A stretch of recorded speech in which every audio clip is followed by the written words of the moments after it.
So, people, it's Benny Bassett. I am back, day 22 of the my June cover tune series covering African American artists of special import and influence in the American musical historical landscape. And at this point, they're all every single. There's only you only have 30 days and 29 because we observed Blackout Tuesday at the beginning of the month when the protests were starting, and you only get 29 artists to try to explain and define so many songwriters, composers, singers, performers that have shaped the entire history, or last 100 years, at least 120 years of the American musical experience, and you just can't do it. So I tried to combine some folks who were famous in groups and then famous solo, and do as much as I can of that to try and at least mention folks. And there will be some I'll leave out. So I might have to do some honorable mentions. But today, the Queen of Soul, Aretha Louise Franklin, and I debated which song to do of hers, but really, there's one that everybody around the world knows. So that's probably the one you got to go with, right? But Aretha Franklin, she's born originally in Memphis, Tennessee, to a circuit preacher and a mother who was a talented piano player, vocalist. They moved to Buffalo when she was 2. Then they moved to Detroit, where C.L. Franklin, the dad, took over the new Bethel Baptist Church. And there were some problems in the marriage. They separated in 1948. Aretha stayed in Detroit with her dad, but saw her mom, and then her mom passed away from a heart attack when Aretha was 10 years old. Aretha kind of was then taken under the care of her grandmother and aunt and a bunch of people that kind of took care of her, and that was when she learned to play piano by ear, and she at least completed her first year of high school and then dropped out. Her dad, CL, was known as the $1 Million Voice. He had these emotionally driven, powerful sermons where he would deliver around the country, and had gained some celebrity status, and got connected to gospel musicians Claire Ward, James Cleveland, Albertina Walker, and as Matt Andrews. He also, because of those sermons and the power and his celebrity, had become friends with Martin Luther King Jr., Jackie Wilson, Sam Cooke. So Aretha kind of had an inside angle, at least, to have herself in front of, learn from, talk to some pretty powerful people, and it affected, the rest of her life, as she was also a civil rights activist, not only for African Americans but also for Native Americans. And she did it behind the scenes, like it was something she felt powerfully and didn't feel like she needed to make public that she was doing, which is pretty cool. She began singing in church, obviously, with her dad, who began managing her at age 12. She performed in various churches, kind of these gospel caravan tours. She recorded some songs at JVB Records. And she also would travel with the Soul Stirrers, which was a little gospel group. She would go in summers, the gospel circuit in Chicago. She stayed with Mavis Staples, which is another incredibly talented artist that easily could have been on this list. Very near and dear to Chicagoland folks, but also around the country and the world. An incredible singer. She met Quincy Jones because when when Aretha was still young, Dinah Washington, again, another incredibly talented, beautiful voice, told Quincy Jones that Aretha was the next big thing. And so they traveled, Aretha Franklin and her father traveled to California, where they met Sam Cooke, talked about music, talked about recording. At the age of 16, this is, I want to say 58, 59, something like that. She goes on tour with Dr. Martin Luther King, and then eventually she ended up singing at his funeral in 1968. So they became pretty close, especially to that family. Aretha turns 18. She says, Dad, I want to follow Sam Cooke. I want to become, a pop music recording artist. She moved to New York. She gets the attention via a 2-song demo of Columbia Records, who signs her. And she gets coached on pop performance, singing, performance, etc. So there you go. So she signed. She records a ton of hit songs. She's one of the biggest selling artists of all time. 75 million records. She sings. She eventually gets signed to Atlantic Records.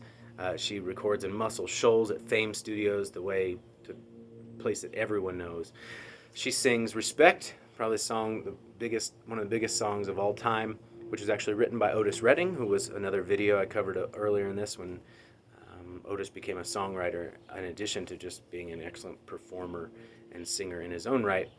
"Baby, I Love You," "You Make Me Feel Like a Natural Woman," "I Say a Little Prayer," "Chain of Fools." These are all songs that everyone knows. They're incredible. She just records some amazing music. She does a reinterpretation of "Amazing Grace" during a live church recording. She has a few songs. New record, "Hey Now Hey," is produced by Quincy Jones, one of the most famous producers in the history of time. She does a soundtrack to the film Sparkle with Curtis Mayfield. She just makes several more records for Atlantic. She ends up leaving Atlantic, signing to Clive Davis's Arista Records. She performs in front of Queen Elizabeth. This could go on and on. She's incredible. Just becomes an activist.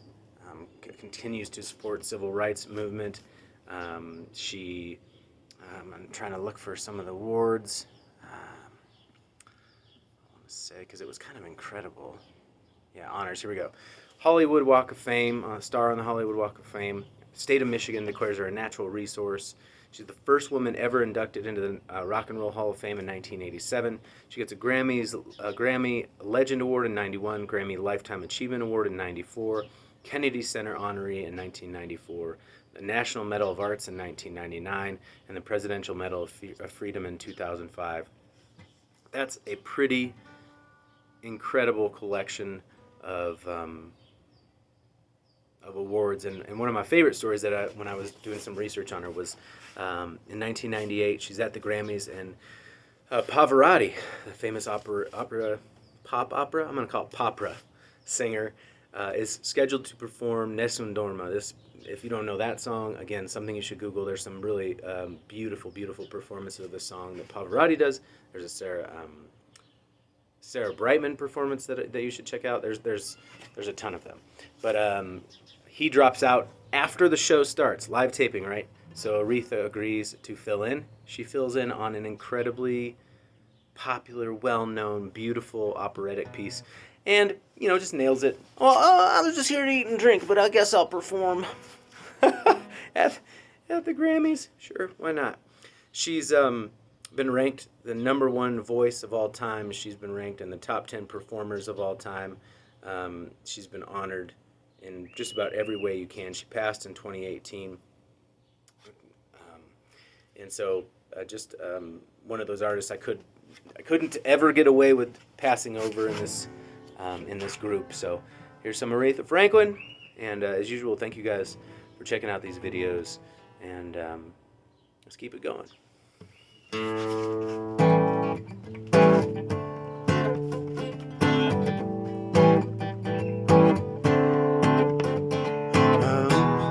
What you want, baby, I got it. What you need, I've got it. All I'm asking for is a little respect when you come home. Just a little bit, hey, babe, just a little bit. When you get home, just a little bit, just a little bit. I ain't gonna do you wrong while you're gone. Ain't gonna do you wrong, 'cause I don't want it. All I'm asking for is a little respect when you come home. Just a little bit, just a little bit. When you get home, just a little bit, just a little bit. I'm about to give you all my money, and all I'm asking for in return, honey, give me my profits when you get home. Just a little bit, just a little bit, yeah, baby, just a. When you get home, just a little bit, just a little bit. kisses, sweeter than honey. And guess what? So is my money. All I want you to do, give it to me when you get home. Ring, ring, ring, yeah, beat. Ring, ring, ring, ring. Whip it to me when you get home. A little bit, just a little bit.